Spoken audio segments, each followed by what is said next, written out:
Have you ever scrolled through social media and suddenly felt like your life is lacking?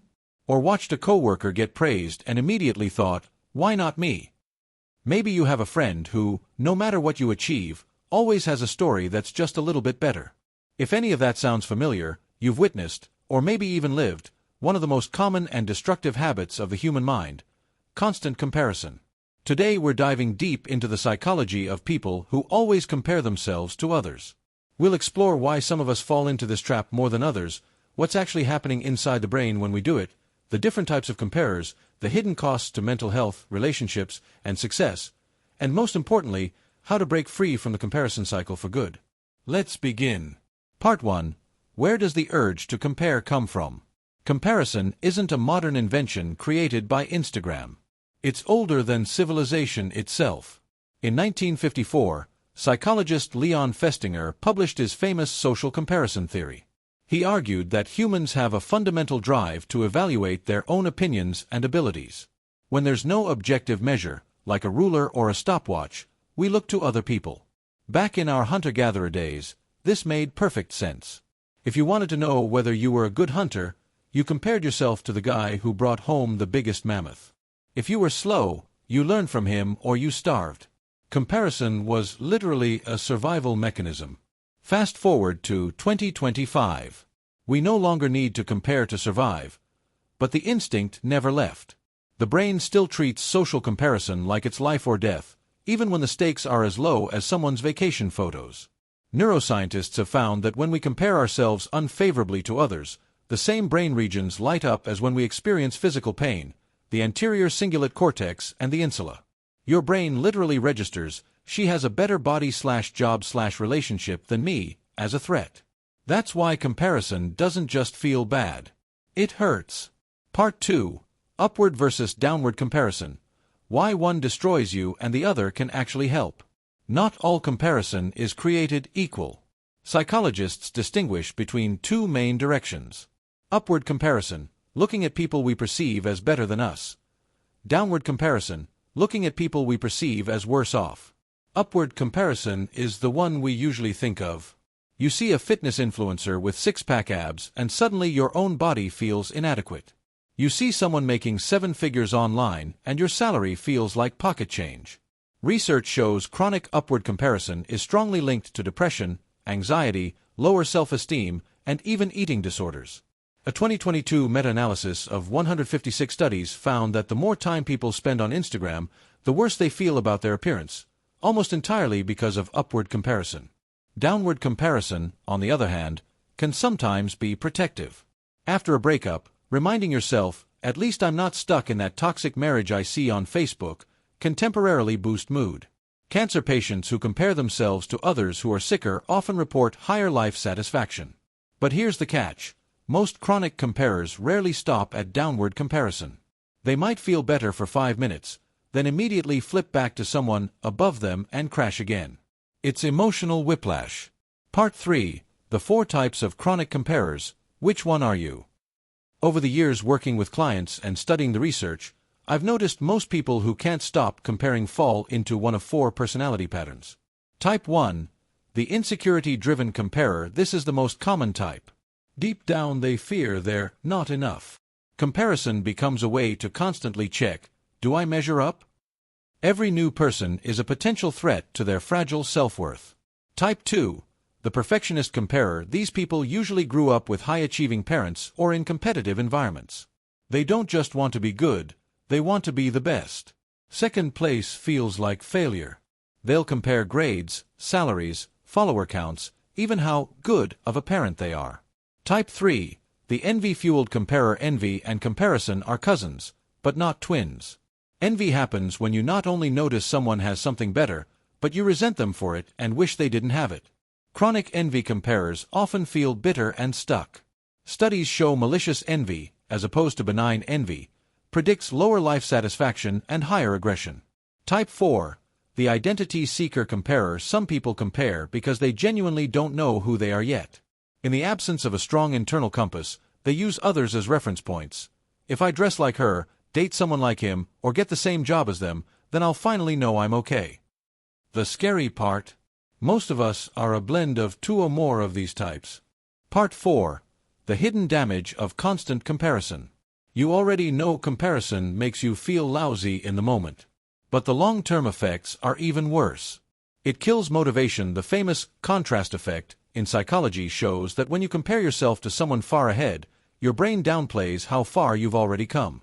A beginner guitarist who only watches Jimi Hendrix videos is more likely to quit than someone who celebrates playing their first chord cleanly. It destroys relationships. Chronic comparison breeds resentment.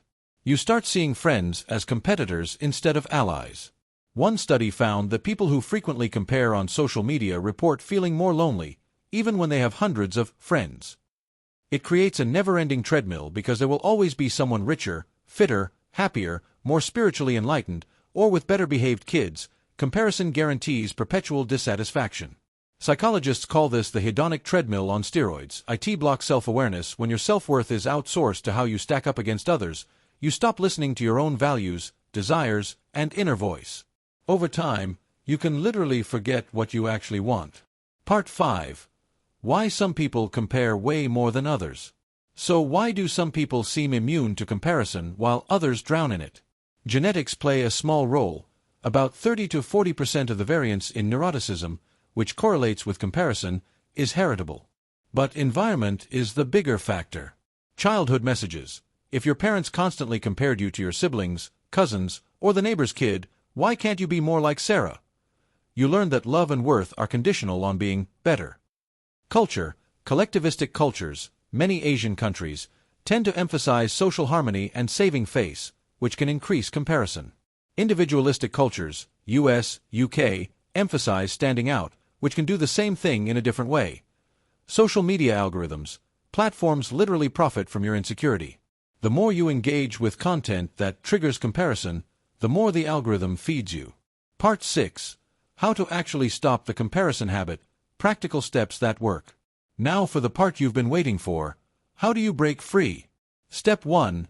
Awareness is the first antidote. Start keeping a comparison journal for 1 week.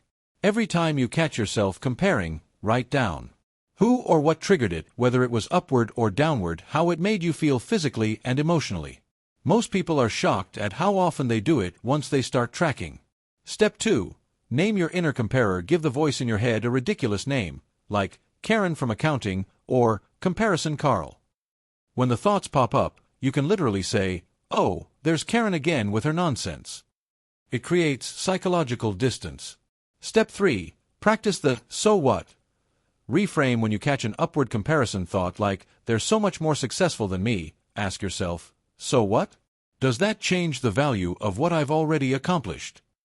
So what? Does their success take anything away from me?"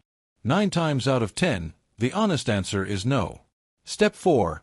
Curate your environment. Ruthlessly unfollow accounts that trigger envy. Mute friends who constantly humble-brag. Replace highlight reels with educational or funny content. Your feed shapes your mind more than you think. Step 5. Run your own race.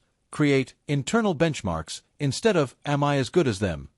Ask, "Am I better than I was last month? Did I show up today? Am I moving toward the life I actually want?" Fitness example. Track your own weights, reps, or how your clothes fit instead of comparing to influencers. Step 6. Turn envy into curiosity. The advanced move. When you feel envy, treat it like data. Ask, "What does this person have that I actually want?" Not the surface-level thing, the six-pack, the luxury car, but the feeling underneath: confidence, freedom, health. Then ask, "What's one tiny step I could take toward that feeling, without becoming them?" This transforms malicious envy into motivation. Step 7. Practice radical gratitude, but the real kind. Every night, write 3 things you're grateful for about your life that no one else has exactly the way you do. It can be as small as, "I laughed so hard with my best friend today," or, "I have a body that carried me on a walk at sunset." Specificity is what makes this work. Step 8. Celebrate others without making it about you. Train yourself to respond to other people's wins with genuine happiness.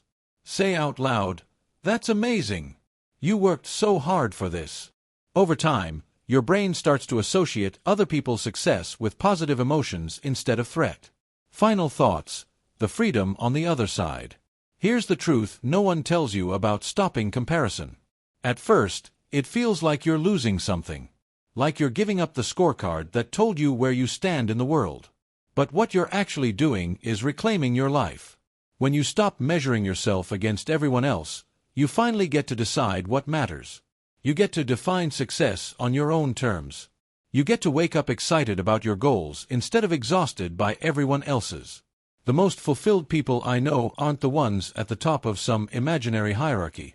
They're the ones who stopped playing the game entirely. So the next time you catch yourself scrolling, comparing, shrinking, pause. Take a breath. And remember, there is only one you in this entire universe. And that is your superpower. Thank you for watching. If this video helped even a little, hit that like button and consider subscribing for more deep dives into the mind. Drop a comment below. When do you catch yourself comparing the most? I read every single one. See you in the next one.